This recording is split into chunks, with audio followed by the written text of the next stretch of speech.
point. Like, that card is actually phased out of Legacy almost at this point. You know, the Maverick decks have 1 to Zenith for. Yeah. We were saying Robert Vaca. Sometimes I actually saw ones that haven't had it, that it's 0 to Zenith for. Robert Vaca was saying, you know, I played 3 Scavenging Ooze, 2 Goyfs this morning. I should have cut the other Goyf and played like another Zenith or another Ooze. One of the things I really like about Michael Herrin's deck, 2 Sylvan Libraries. That's awesome. Sylvan Library is a great card. Especially, it's kind of cute with like Dark Confidant. It doesn't work the way you exactly want it to, but you get to draw 1 card off the library. Not stack draw. Because it's library is draw. No, I'm talking about the Bob, because the Bob happens first. That's Bob not a draw. But then you get to set up your next one. Yes.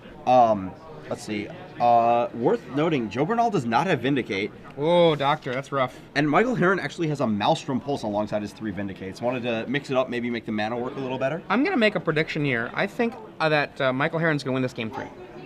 We'll see. Looking at sideboards here. We are sideboarded, remember. This is game 3. Manrique Gusari for Joe Bernal could do a lot of work against another Mystic deck. Yeah. Relic of Progenitus I also like against Terravor and Knight of the Reliquary.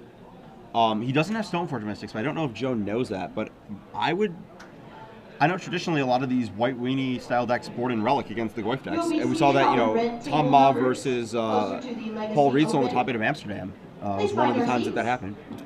So Romox. This could be a turn 1 Bob. Goodbye, Cabal Therapy. Lays a Badland. Him to Turok. Oh, random discard, you are so powerful. Michael Herrin's basic planes not getting wastelanded, but the other piece of disruption, or other main piece of disruption from Joe's deck coming down. Michael Herrin with 6 cards. Joe with a few less because of this Chrome Mox. 1, 2, 3, 4, 5. 1. What do we hit? We hit Swords and a Horizon Canopy. Yeah, it looks like Joe has the Wasteland we're talking about. He has a Scrubland and a Black Chrome Mox in play. Mike has the land so that Horizon Canopy wasn't such a beat, but... Now, Mike has 3 Stoneforge and 3 Dark Confidant as potentially scary turn 2s. Yes. Only 3 of each is a little surprising. Yeah, I would like... Go ahead. A bit more, I think. Yeah. Like 4 and 4. I would love 4 and 4, but if you're going to shave, I would still want 4 Confidant. Yes.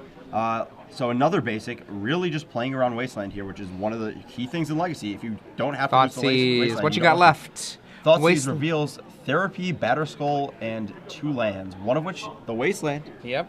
So Joe's hand has very little action. There's a Mystic off the top. Oh, boy. The Batterskull has been discarded, but Joe can get Jite and maybe a Manrique Gusari. Yeah, Jite and a Manrique Gusari still remain. I'm guessing Manrique is in Joe's deck by game 3. Yeah, if he hasn't seen Mystic by now, it wouldn't be in, but if you see Mystic, you have to board it in. I do love that he has Manrique Gusari after what we were talking about earlier. Well, we were also talking about swords. There's a Light and Shadow in Michael's deck. That's his target. Umezawa Jite, Light and Shadow. He actually doesn't have a Batterskull anywhere in his deck. No, he's got 1 Batterskull. Oh, that looked like a P. Yeah, not Patterskull, but Batterskull. That is a Batterskull. Okay. Yeah. Cabal Therapy. Joe Bernal trying to get the sick reads on this. Looks like Knight of the Reliquary and Vindicate and Basic Forest here. Wow. White, black, green. Yep. Let's see. Michael out of the board could have boarded in Frozen Grips potentially, and probably has more Path to Exile. So he's probably favored with the extra removal. I think he's got a really good shot here. He's got more removal. He's got more card advantage engines. He's got Sylvans and Crucibles. Yes. Joe's gonna probably get I think he has to get a Jite here instead. There's no Manrique Gusari. He's gonna try and fight this Knight, which is a +1 from that. Sacrifice. Oh boy. Get rid of that Knight. Vindicates. Joe is in a situation where he cannot let that Knight live because he probably could not beat it. Thoughtseize, Michael Herrin dropping to 15, taking the Jite, and Michael has a Vindicate in hand to Joe's pretty much nothing. The first Cabal Therapy, by the way, named Swords to Plowshares. Cool. Which is kind of interesting on Joe's part, but maybe he thought he had the read. Oh, Lingering Souls. Talk about the exact card he needed against this hand of Vindicate. Whew. That is Are those Pegasus? Yes, those are Pegasi tokens from Unglued. That looks like a land for Michael. A duel that he could potentially bait Joe wastelanding. Wow, I think he was thinking about destroying a land there. Spirits. There we go. I don't think you want to. I'm not saying he was supposed to. It looked like he was thinking about it. He was. Yeah. This Lingering Souls is going to prove deadly here, I think. Doing its best Squadron Hawk impersonation. Well, that's the call, right? A Lingering Souls is 4 Squadron Hawks, right? For, a bit over half the price. So it looks like Michael's going to drop to 13, if I'm correct. Fetch, 2 Thoughtseize, and the Lingering Souls. And Is Joe that a Maelstrom Pulse? Joe opts to Wasteland the Savannah. If that's the Maelstrom Pulse, that would be okay. awesome. I didn't see it right. I'm sorry. That was like maybe what I was fantasizing in my head about what we got there. Joe gets Wasteland Vindicated, but he still has 2 mana up. If you're Joe, do you just crack these fetches, just get these lands out of your deck? I think you do. Yep, looks like he's doing that.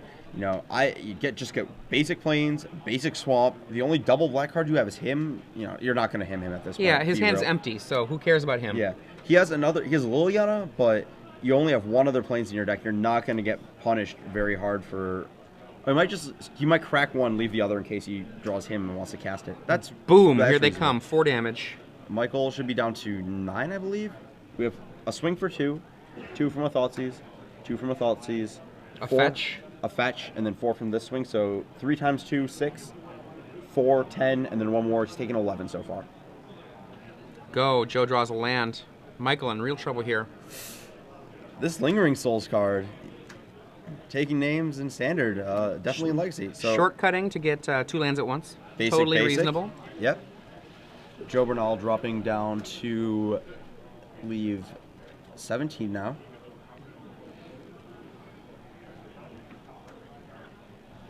What are Michael Herrin's? He would love to draw his Maelstrom Pulse.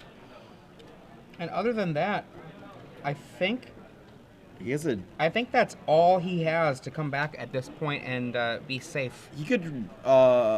What's his last card? Michael Herrin drops down another 4 life. If his last card's a land, he could draw like Guy Jite. That could be something he does. And just sort of Jite his way back in. Game 4. Mystic attack, Jite? Yeah. Mystic. Knight. I think that's not enough right now. I think he's too low. Yeah. Am I counting wrong these life totals still? Let's see. 4, 4, 4, 12. Let's see. Oh, Edict. Diabolic Edict. That is match. Joe Bernal's Lingering Souls takes down Michael Herrin. Lingering Souls, that was a good time to flash into that match and be like, oh, hey, I wonder if, oh, wow, this card is good. That is so funny.